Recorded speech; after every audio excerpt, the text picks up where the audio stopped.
Russia welcomes its guests. Friendly drones paid a visit to Yaroslavl in the region.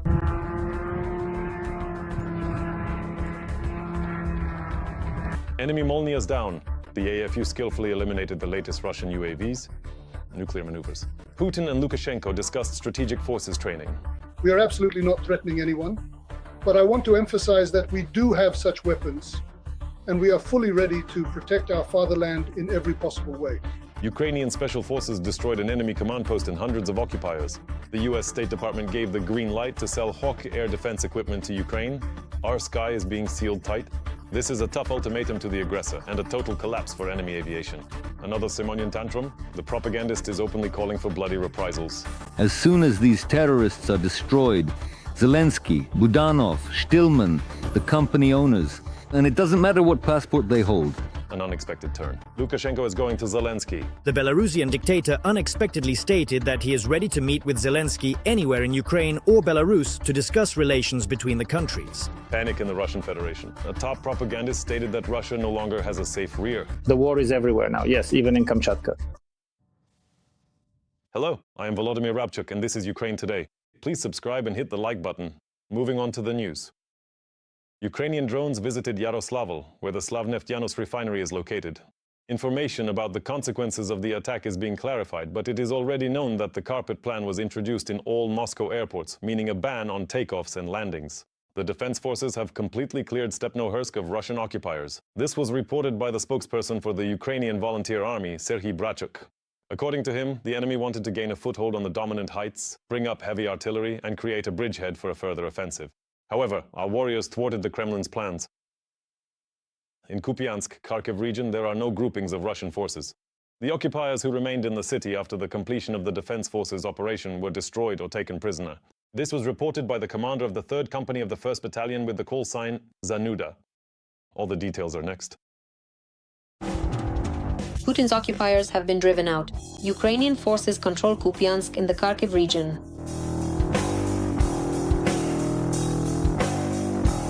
According to the military, Russian sabotage and reconnaissance groups are absent from Kupiansk itself. Those occupiers who were previously blocked in the city have already been eliminated or taken prisoner. At the same time, individual Russian soldiers still try to infiltrate the city, but they quickly become targets for the AFU. Until recently, the territory of the regional hospital was an organized pocket of resistance for the Russian occupiers.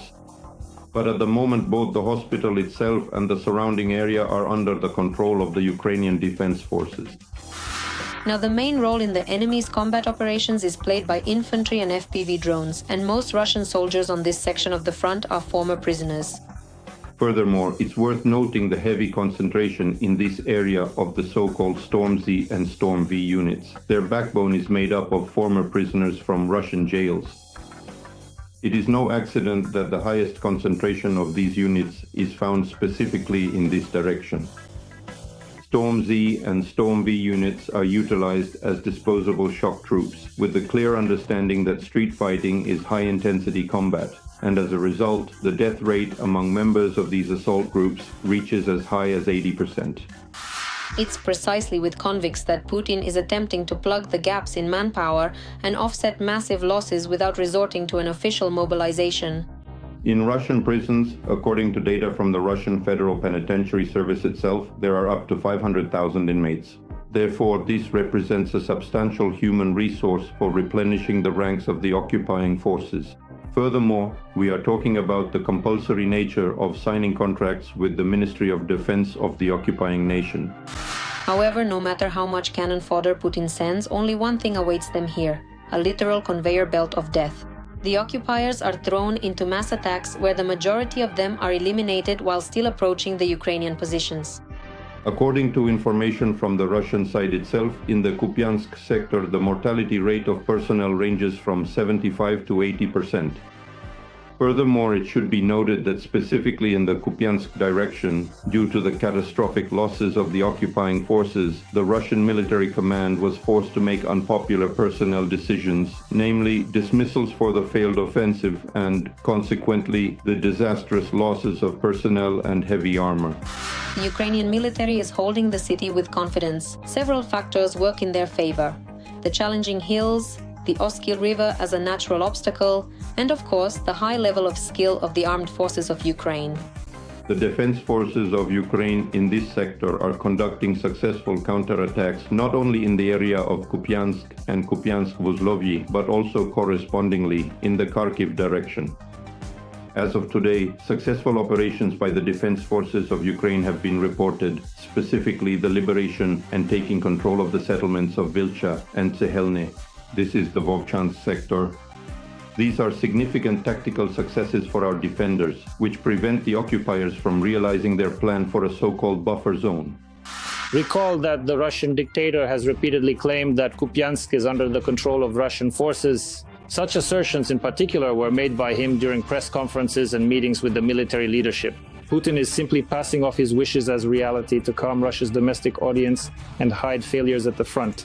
All such statements from the Kremlin are completely shattered by reality. After Starlink was cut off for the Russians, Ukraine regained control of about 400 square kilometers of its territory. Bloomberg reports this, citing a Pentagon report. The occupiers used portable internet terminals to coordinate troop movements and drone strikes. Now, due to the shutdown, assault operations have completely stopped in some areas of the front. Since the beginning of 2026, Russia has lost more than 145,000 people at the front, almost 86,000 were killed, and at least 59,000 were seriously wounded. More than 800 occupiers were taken prisoner. This was reported by President Zelensky. Over the past 24 hours, the Russian army has shrunk by at least 880 invaders. These are the killed and wounded. Thus, since the start of the full-scale invasion, we are talking about 1,353,860 occupiers. In addition, over the last 24 hours, Ukraine's defense forces destroyed 1 Russian tank, 3 armored fighting vehicles, 57 artillery systems, and dozens of other pieces of Russian military equipment. Meanwhile, Russia has delivered nuclear warheads to field storage sites on the territory of Belarus. At least that's what representatives of the so-called Ministry of Defense of the Russian Federation claim. What is the goal? What should Ukraine and its allies prepare for? Details ahead. The worse things go for the bunker dwarf, the more hysteria and posturing there is around the nuclear triad. The Russian Ministry of Defense showed a video of training exercises for military units of the Strategic Missile Forces, the Northern and Pacific Fleets, Long-Range Aviation, and the Leningrad and Central Military Districts. Prepare the submarine for sailing at periscope depth at a speed of 6 knots with a trim of 2 degrees to the stern, sea state 2. The Kremlin staged this whole show, costing hundreds of millions of rubles with one goal: to convince everyone that the Russian army is ready to launch missiles. A video from Belarus where nuclear force exercises are taking place also appeared on the Russian Ministry of Defense's social media. Nuclear munitions were brought to field sites for training in the Republic, where, according to Lukashenko, Putin's notorious Oreshnik has long been stored. In the video, in unidentified forests, soldiers can be seen bustling around vehicles, sometimes by day, sometimes by night under flashes of lightning, and then again in broad daylight. So, what's the deal with the nuclear potential in Belarus, right? Let's try to figure it out. We still don't have a definitive answer. Lukashenko claims that tactical nuclear weapons are on Belarusian territory, but at the very least, 10 Su-30 SMs, which are capable of carrying nuclear warheads, have arrived in Belarus. There was such information. Belarus has its own Su-25s. The exact number, however, is not reported. Perhaps someone saw it in some sources. They underwent technical modernization at Russian plants. Well, there's also the Su-24M, which is also capable of carrying nuclear warheads. And then there are the Iskanders, which can also fire, excuse my language, nuclear charges. Now, Lukashenko has dreamed and dreamed since 1994 of returning nuclear weapons to Belarus. Why did he want this? Well, he really wanted to join what people call the club of the most, as they say, tough guys. However, the potato Führer miscalculated. His friends in the Kremlin can hand over the nuclear triad, but they'll keep the control button for themselves. Control of nuclear weapons, if they are indeed on Belarusian territory, is handled by the Kremlin, the General Staff of the Russian Armed Forces, and the relevant troops, yes, the armed forces. Therefore, the decision, the little button, is in Putin's hands, not Lukashenko's. So, what does this lead to? These exercises are taking place in Belarus right now, right? Let's say they put everyone on high alert. And we must realize that those Western European states, the NATO countries, have now aimed their weapons at Belarus, aimed them, and are looking very closely through the sights. So what's going to happen? They won't be indifferent to this. What if these aren't just exercises? What if Putin and Lukashenko are up to something? What if they are not just training, but actually end up using nuclear weapons in reality? Or what if there's a mistake? And that's why all the sites on Belarus are now nuclear too, which means a target on the heads of all Belarusians. Belarusian opposition figures and analysts believe these drills are a stage performance where things will seemingly fly somewhere while Lukashenko nods approvingly. Lukashenko and his generals are staring thoughtfully into the distance. Something is happening. There's some movement in the field, then maybe a big bang of some sort, and a report that everything is done. We've achieved our goals. We have the best army in the world. Well, okay, second after the Russian army, right? What's a bit concerning is the scale of these exercises, for one, and the fact that there were no joint nuclear drills between Russia and Belarus before. That's two. I mean, Russia has conducted such exercises from time to time, albeit on a smaller scale, right? But Belarus has basically never been involved in them. Well, to me, this really means yet another step forward toward Belarus gradually losing more of its sovereignty, moving closer toward its inclusion in this joint effort with Russia. I don't know, maybe we could even call it a defensive offensive district, right? So if we do not have our own nuclear weapons, but instead we participate as part of these drills and are in effect being used as Belarusians, the people of Belarus, as well as Belarus as a territory, and the Lukashenko regime itself. It means that he, meaning Lukashenko, is also being used by the Kremlin. This situation once again clearly demonstrates just how dependent Belarus is as a state today. Lately, the hysteria surrounding a potential war in Belarus has been off the charts. Lukashenko is telling Belarusians to prepare and hasn't taken off his military uniform. Forests along the borders with Ukraine and NATO countries have been closed even to locals under the pretext of fire hazards. I fear, and it's likely to happen, that Russia will use Lukashenko as their pet psycho, like a loose cannon. That's roughly how China uses the DPRK, that is North Korea. When China says, look, we're normal, but North Korea is a psychopath. They might just go ahead and launch a nuclear missile at you. So you'd better say, you'd better do what we demand of you, what we ask, because then we can keep North Korea from any crazy actions. And so I think Russia will use Lukashenko in much the same way. Analysts don't rule out that Putin might dare to strike one of the NATO countries. This decision is currently favored by Europe's weakness and the indifference of the United States. And the window of opportunity for an attack isn't that large. To help, the bunker dweller can once again threaten with nukes on Belarusian territory. By the way, according to analysts, Russia always conducts large-scale nuclear drills in October, and the only time the schedule was changed was February 2022. The Kremlin was checking its nuclear stockpiles before invading Ukraine. It's high time to subscribe to the channel, like this video, and share it. Please do it right now. Thank you, and glory to Ukraine. The United States has approved the sale of equipment for Hawk missile systems to Ukraine. This includes everything needed to maintain the proper operation of this system, totaling $108,100,000. As Reuters reports, neither Washington nor Kyiv has yet disclosed details regarding the specific list of equipment or delivery dates. United States President Donald Trump announced that the United States is sending an additional 5,000 troops to Poland. On the social network Truth Social, the head of the White House wrote that this decision is based on his personal relationship with the current president of Poland, Karol Nawrocki.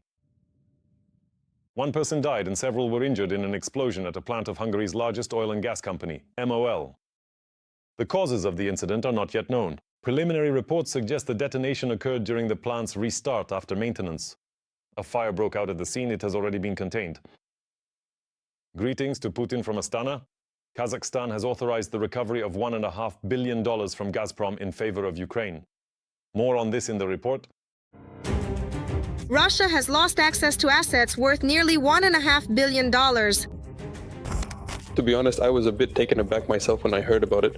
I could know about it. It's just a bit much.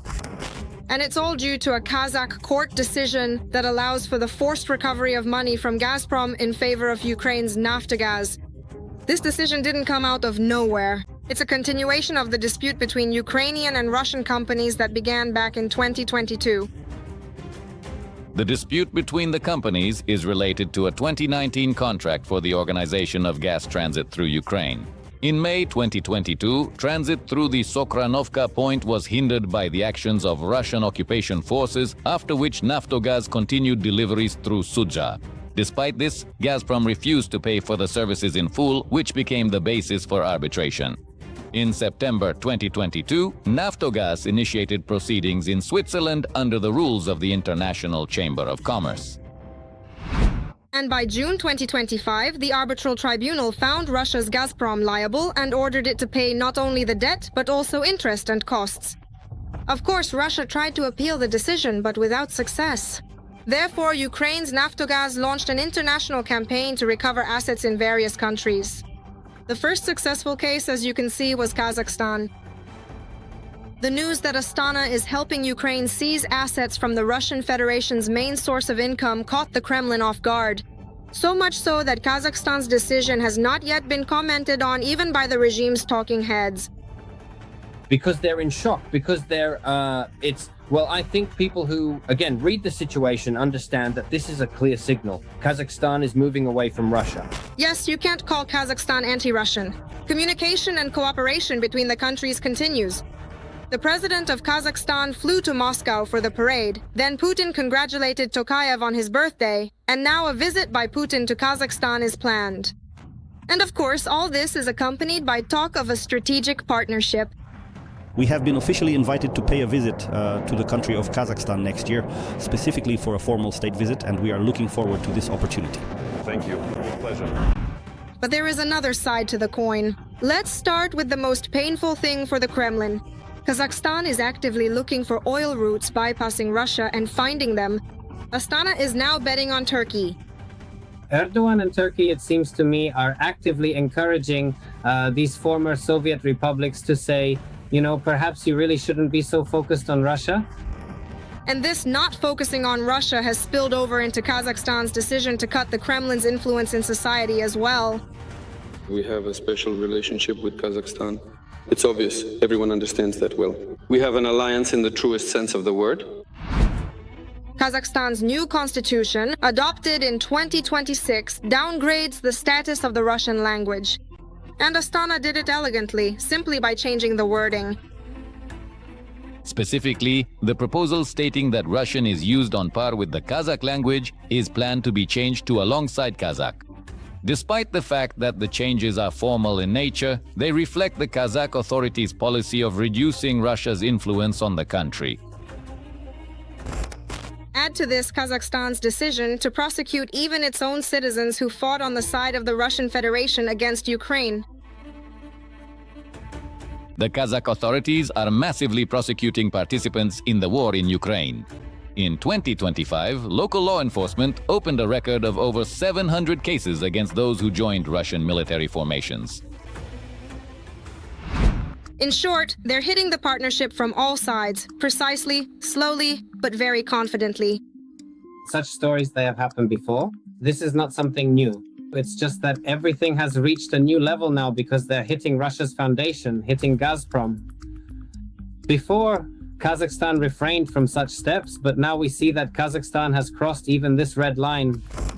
And while Moscow talks about strategic partnership, Kazakhstan heads the Traseka Intergovernmental Commission, the Europe-Caucasus-Asia Route Agreement Organization, a transport route bypassing Russia. So Astana is no longer just leaving the Russian tracks, it is taking the controls of alternative routes itself.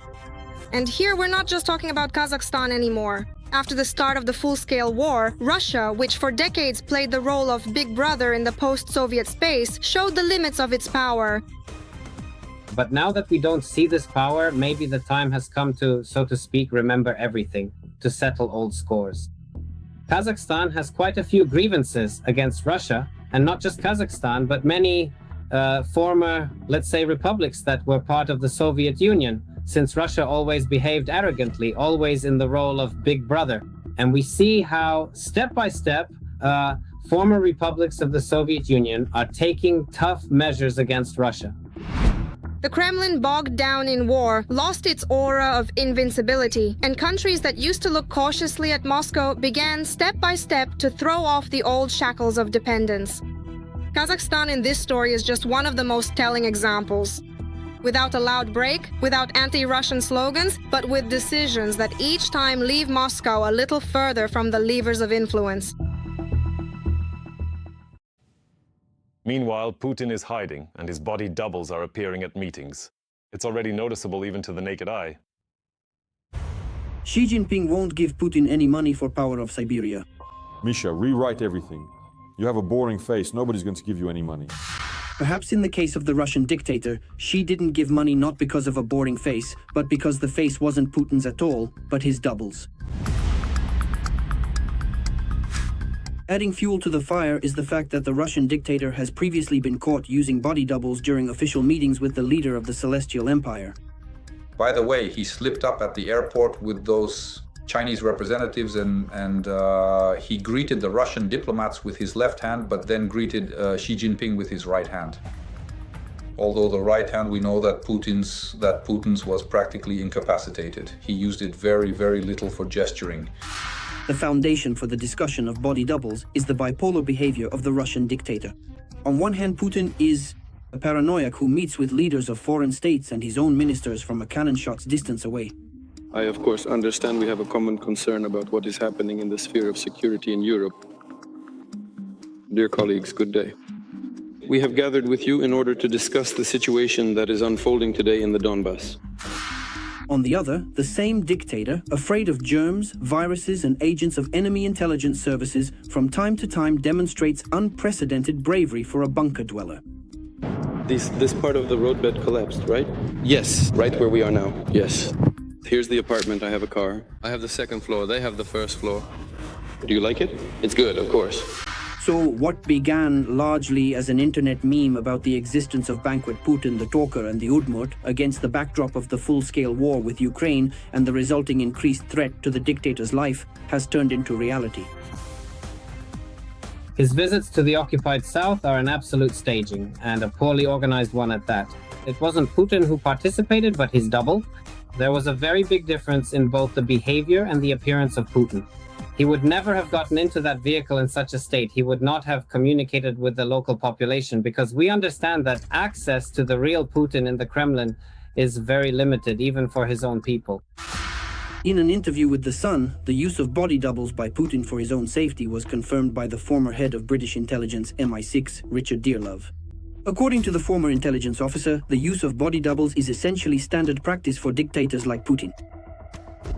Ukraine is demonstrating the ability to strike deep into the territory of the Russian Federation. This increases concern in the Kremlin regarding Putin's vulnerability, especially in the open air or in a poorly controlled environment. Ukrainian intelligence believes that there are at least 3 Putin body doubles in Russia. For the role of the dictator's replacement, candidates were specially selected with a similar physique, manner of behavior, gait, facial expressions, and features. Vladimir Vladimirovich, hello. I am a student and I study at St. Petersburg State University. I want to ask, is it true that you have many body doubles? But I really thought about it, and after some careful consideration, I decided that only one person should truly look like me and speak with my voice. And that person will be me. But no matter how much makeup you use, you can't fool artificial intelligence. A few years earlier, the Japanese TV channel TBS conducted a study using artificial intelligence technology. Experts compared Putin's face and movements during various public events across different photos and videos of the dictator. AI showed only 53 to 18% similarity. The study's conclusion was the existence of at least 2 Putin body doubles. That's all for today. Thanks for watching. Strength to the Ukrainian defenders, men and women. Glory to Ukraine. Subscribe to the channel, like, comment, and share this video. And see you soon.